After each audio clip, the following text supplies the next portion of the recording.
तो तिब्बत में स्थित कैलाश पर्वत का रहस्य सर्वविदित है, जिस रहस्य का पता लगाने के लिए एक बार एक बौद्ध योगी जिनका नाम मिलरप्पा था, वह बहुत हिम्मत से रास्ते की अनेक कठिनाइयों का सामना करते हुए समुद्र तल से 22,000 फीट की ऊंचाई पर चढ़ते गए, क्योंकि उनके मन में एक जिज्ञासा थी कि इस कैलाश पर्वत से संबंधित रहस्यमय तथ्यों की तलाश कर सकें। लेकिन बताते हैं कि उन बौद्ध योगी मिलरप्पा ने कैलाश पर्वत पर चढ़कर वहां जो कुछ चमत्कारी दृश्य देखा, तो उसे देखकर उनका मुख शब्दरहित हो गया।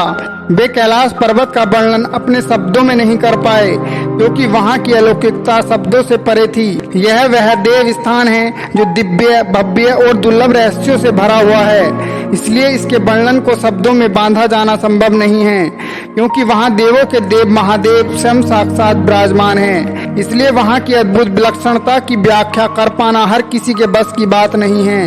आज हम कैलाश पर्वत के उन 10 रहस्यों की चर्चा करेंगे। इनको जिस किसी ने भी जाना वह आश्चर्यचकित रह गया। नंबर 1, यहाँ भगवान शिव के बसने का रहस्य। कैलाश पर्वत से संबंधित यह बात हर किसी के मुंह से सुनी जाती है। इस पर्वत पर भगवान शिव रहते हैं। इस बात को जानने के लिए हमने शिव पुराण, स्कंद पुराण और मत्स्य पुराण आदि ग्रंथों के पन्नों को पलट डाला। हमें आश्चर्य हुआ था कि इन सभी ग्रंथों में कैलाश पर्वत से संबंधित तथ्यों को उजागर करने के लिए अलग से लिखा गया है, जिसमें कैलाश पर्वत की भरपूर पौराणिक महिमा गाई गई है। इन पुराणों में इस बात का स्पष्ट उल्लेख किया गया है कि इस कैलाश पर्वत पर भगवान शिव का निवास रहा है। नंबर 2, यदि आप कैलाश पर्वत या मानसरोवर झील के क्षेत्र में जाएंगे तो आपको निरंतर एक आवाज सुनाई देगी, जैसे कि कहीं आसपास में एरोप्लेन उड़ रहा हो। लेकिन ध्यान से सुनने पर यह आवाज डमरू या ओम की ध्वनि जैसी होती है। वैज्ञानिक कहते हैं कि हो सकता है कि यह आवाज बर्फ के पिघलने की हो। यह भी हो सकता है कि प्रकाश और ध्वनि के बीच इस तरह का समागम होता है कि यहाँ से ओम की आवाजें सुनाई देती हैं। नंबर 3, भगवान शिव ने अपने रहने के लिए कैलाश पर्वत को ही क्यों चुना? इस बात के पीछे का रहस्य है। इस संबंध में संत महात्माओं का कहना है कि धरती के केंद्र में स्थित होने का कारण ही संभव था। भगवान शिव ने कैलाश पर्वत को ही अपना निवास स्थान बनाया, ताकि वह इस स्थान से सृष्टि को संचालित कर सकें। नंबर 4, दावा किया जाता है कि कई बार कैलाश पर्वत पर 7 तरह की लाइटें आसमान में चमकती हुई दिखाई देती हैं। नासा के वैज्ञानिकों का ऐसा मानना है कि हो सकता है कि ऐसा यहाँ के चुंबकीय बल के कारण होता हो। यहाँ का चुंबकीय बल आसमान से मिलकर कई बार इस तरह की चीजों का निर्माण कर सकता है।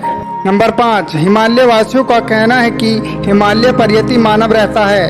कोई इसे भूरा भालू कहता है, तो कोई जंगली मानव, तो कोई हिम मानव। यह धारणा प्रचलित है कि यह लोगों को मार कर खा जाता है। कुछ वैज्ञानिक इसे निडर थल मानव मानते हैं। विश्व भर में करीब 30 से ज्यादा वैज्ञानिकों ने दावा किया है कि हिमालय के बर्फीले इलाकों में हिम मानव मौजूद है। इस कैलाश पर्वत की 4 दिशाओं से 4 नदियां का उद्गम हुआ है, ब्रह्मपुत्र, सिंधु, सतलज व कर्नाली।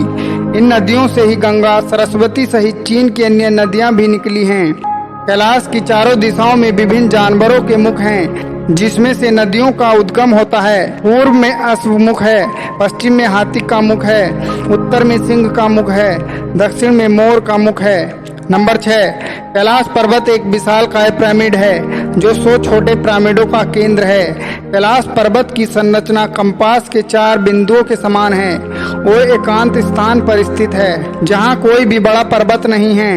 कैलाश पर्वत और उसके आसपास के वातावरण पर अध्ययन कर चुके रशिया के वैज्ञानिकों ने जब तिब्बत के मंदिरों में धर्म गुरुओं से मुलाकात की, तो उन्होंने बताया कि कैलाश पर्वत के चारों ओर एक अलौकिक शक्ति का प्रवाह है, जिसमें तपस्वी आज भी आध्यात्मिक गुरुओं के साथ ध्यान संपर्क करते हैं। नंबर 7, यहाँ 2 सरोवर मुख्य हैं। पहला सरोवर जो दुनिया की शुद्ध पानी की उत्तम झीलों में से एक है और जिसका आकार सूर्य के समान है। दूसरा राक्षस नामक झील, जो दुनिया के खारे पानी की उत्तम झीलों में से एक है और जिनका आकार चंद्र के समान है।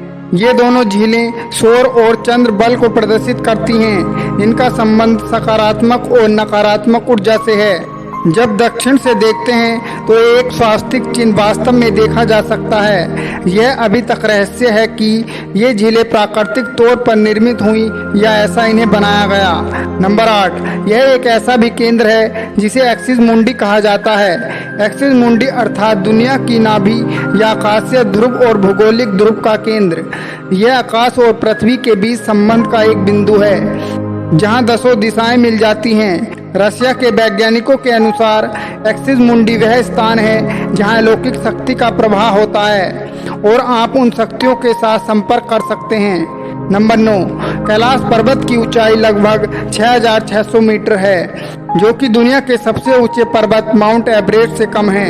माउंट एवरेस्ट पर कई लोग चढ़ाई कर चुके हैं, लेकिन ऊंचाई में इससे कम होने के बावजूद भी कैलाश पर्वत के शिखर पर अब तक कोई भी नहीं चढ़ पाया है और यह आज भी अजय है। नंबर 10, इस कैलाश पर्वत पर पहुंचने के लिए चढ़ाई करने वाले लोगों का यह भी कहना है कि यह कैलाश पर्वत अपने स्थान पर कभी आगे तो कभी पीछे तो कभी दाएं तो कभी बाएं खिसकता हुआ नजर आता है, जिसको देखकर पर्वत आरोही वहां तक पहुंचने का साहस खो देते हैं। कुछ लोगों का तो यह भी कहना है कि कैलाश पर्वत पर स्थित अदृश्य शक्ति यहाँ के रहस्यों को रहस्य ही बनाए रखना चाहती है, इसलिए कैलाश पर्वत पर विजय प्राप्त करना आसमान के तारे तोड़ने के समान है।